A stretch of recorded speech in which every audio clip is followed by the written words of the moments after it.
We begin with breaking news right now. Details emerging on why some Democrats think Donald Trump may still try to oust Bob Mueller, and many vowing that they are ready if it happens.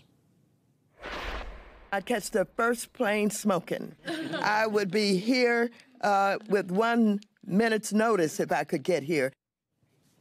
We are just one night away from what we were reporting on last night, the unusual scene when Senator Mark Warner marched down to the Senate floor to give his red line speech. Now, many were wondering immediately if Warner knew something we didn't. He is a normally careful senator, but he turned strident. Was it on more than a hunch? Well, today, Senator Warner spoke again, not in the same setting, but he outlined the chain of events that he thinks could set off Trump, that more indictments of people who are close to the president, people he cares about, could trigger an attack on the special counsel. We don't even have near the tools that Robert Mueller has in his investigation, where he's already had 2 indictments and 2 guilty pleas, and I believe more to come.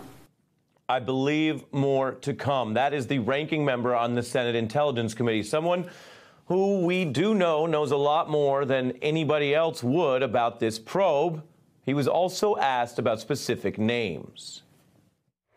Jared Kushner has come and talked to your staff. Will you call him back to talk to the full committee? Most members, Democrat and Republican, it will be hard for them to reach any final conclusions without being able to see some of the principles, and obviously Mr. Kushner would fall into that category. And is Donald Trump Jr. also in that category? Absolutely. That is about what could be next when you think about any kind of public backlash. As for what Bob Mueller is gathering about what's already happened, very new interesting report tonight adding details about how the White House reacted to that troubling account it first got from Sally Yates. The first thing we did was to explain to Mr. McGahn that the underlying conduct that General Flynn had engaged in was problematic in and of itself. Remember that Mr. McGahn asked me whether or not General Flynn should be fired, and I told him that that really wasn't our call, that was up to them, but that we were giving them this information so that they could take action. That was the former acting Attorney General Sally Yates, a holdover from the Obama administration, when she briefed Congress about all of that intrigue about Mike Flynn. Now, that's what she said she did. Tonight, many dissecting a new Foreign Policy magazine report about Mueller obtaining evidence about how the White House responded to that warning she just described there. Trump's top lawyer researching federal law, dealing both with lying to federal investigators and with violations of the Logan Act. That is the rarely used law which bars citizens from undermining U.S. policy by undercutting the U.S. with foreign governments. The article then cites sources who think this evidence shows concerns McGahn had that Flynn had possibly violated either one or both laws at the time. And that's one way to read it. Now, to be fair, another way to read it is that the White House lawyer was doing what any competent lawyer does. You research the law that could impact your client, and that happens even if your client is ultimately innocent. But that's just the lawyer part. Then there's the Trump part. The same report says McGahn voiced concerns about Flynn's conduct to Trump. Do you know what that sound is? It is the echo from Trump's infamous tweet, the one he sent from his account as if it was from him, complaining how he had long known that Flynn committed that crime of lying to the FBI, which was immediately so controversial that they walked away from it and had Trump's lawyer claim he actually sent out that tweet, and they claimed it was the one and only tweet ever ghostwritten for Donald Trump by his lawyer, John Dowd. Now, that tweet, you may remember, was bad then, because if President Trump knew 4 months on a warning from his own White House counsel that Mike Flynn committed that crime, and then Trump went ahead and pushed Jim Comey to drop the investigation into Flynn, well, that is bad. That builds elements towards an obstruction case. And on top of all that, when you think about what we're learning from this Foreign Policy magazine report, it is also different from what Trump originally claimed in his public defense in that now infamous Lester Holt interview, which was chock full of admissions against interest. My White House counsel, Don McGahn, came back to me and did not sound like an emergency of any. It didn't make it sound like he was, and she actually didn't make it sound that way either in the hearings the other day, like it had to be done immediately. I'm joined by Nick Ackerman, former Watergate Special Prosecutor, Betsy Woodruff, who's covering every angle of the Russia probe for the Daily Beast, and David Frum, a former aide to George W. Bush. I want to go around the horn quickly first on reactions to these stories, starting with Nick. The Foreign Policy Magazine story sounds worse for Donald Trump, the client, than it sounds for Don McGahn, the lawyer. Well, there's no question about it. I mean, he was on notice that Flynn may have violated 2 federal criminal laws, and he waited 18 days to finally take action against Flynn after also being warned by the Assistant Attorney General. So you have to ask, you know, what was going on there? Why was he holding on to Flynn for so long, knowing that he was under investigation for possibly 2 federal felonies? And then you have to ask yourself, well, why was it that he was pushing James Comey to drop the investigation into Flynn? I mean, I think all of this comes back to what occurred during the campaign. I mean, this is an obstruction of justice in order to cover up what he did during the campaign, because we know that Flynn's allocution was material. He admitted that his lies were material to the FBI's investigation into the coordination and conspiracy with the campaign and the Russians. So what is it about Flynn's lies respect to Kislyak that relate back to the campaign, and what is it that Donald Trump knows that he doesn't want anybody else to know? Well, and David Frum, you've worked in a White House. It may not sound good to claim that you're really ignorant of everything going on, even with a top aide like a national security advisor. But as you know, in fairness to everyone involved, ignorance can be a decent legal defense. The problem with this report is it adds to the mountain of evidence that suggests Donald Trump was not just ignorantly running around saying, Flynn's a nice guy, leave him alone. I don't know what happened, but I like him. I just wish this would all kind of go away, which, while perhaps inappropriate, I would say that theory of the case is not an automatic crime. This, though, looks potentially worse than that. Your take? Can we talk for a minute about the underlying offense here, or alleged offense, the Logan Act? Look, the day after an election, of course, the National Security Advisor and other transition officials get on the phone to their counterparts around the world and introduce themselves.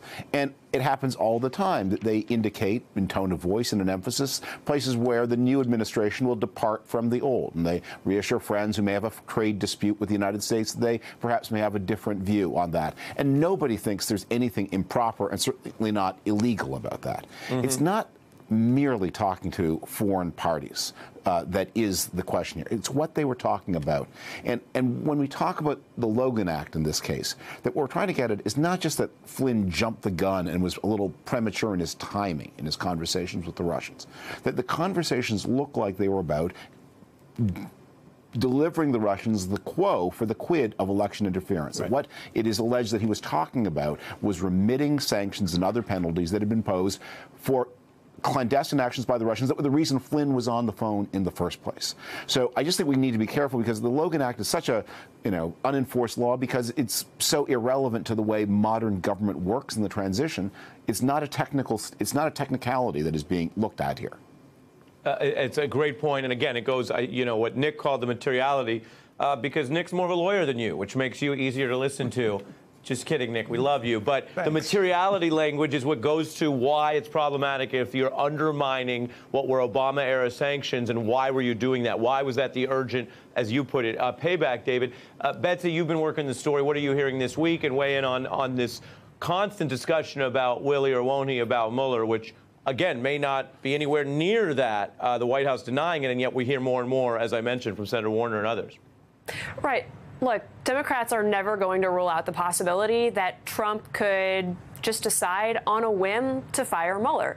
The reality is, one of the defenses that the White House has been pushing to try to put this potential Mueller firing rumors to bed, they've been saying Trump currently has no plans to fire Mueller. Of course, we know that lacking plans has rarely, if ever, kept the president from making any sort of major policy decision. So that's an important piece to bear in mind with all this. Additionally, though, what really struck me is important about this foreign policy story that came out is that it highlights a central question about a White House conversation. The question is, what exactly did Don McGahn tell Donald Trump after speaking with Sally Yates? Did Don McGahn go into Donald Trump's office and say, things are bad, we have a big problem? Or did he go in and say, Flynn made a little mistake and he misspoke and maybe it's going to be an issue?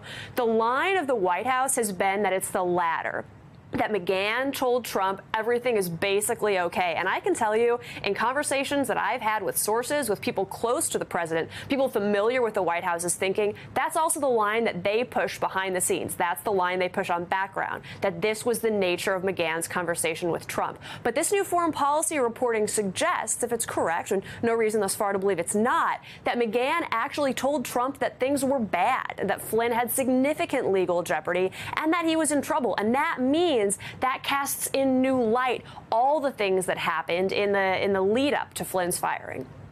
Right. It also casts in a different light whether these people at the top of the national security apparatus had a reason to know why there was a rush to placate Russia or not. Nick, another story that has been below the radar, but you flagged and want to give you a chance to explain here in Business Insider, high-level officials submitting a brief in this suit against both Trump and Roger Stone. It includes heavy hitters like John Brennan, James Clapper, Michael Hayden, with the message that the Kremlin was using these local actors to amplify its influence in the U.S. Why could this matter? Well, this could matter a lot because if something happened where Mueller was fired, this civil lawsuit actually would go forward against the Trump campaign and Roger Stone, whom are both named as defendants in this case. And the plaintiffs in the case are two individuals that worked at the Democratic National Committee whose emails were released by WikiLeaks and by the Russians and hacked by the Russians. So what you have right now, which is very unusual, is a amicus brief, which is a friend of the court brief, which normally you see in the circuit courts or the Supreme Court, but it's pretty rare to see this kind of a brief submitted in the district court, and even rarer to see a lineup of 14 former national security officials getting together and giving the imprimatur of this case. I mean, they're not saying that all the allegations are true, but in a sense, they are saying the allegations are true because they cannot come out and say that because they're under the restrictions of confidentiality and national security. But the fact that they're doing this and allowing this case, putting their name to this case in order that it go forward and that discovery take place, and all of this is going to be in opposition to the defendant's motion to dismiss. The fact that there's going to be depositions taken under oath, testimony, documents, this could turn out to be an extremely significant case.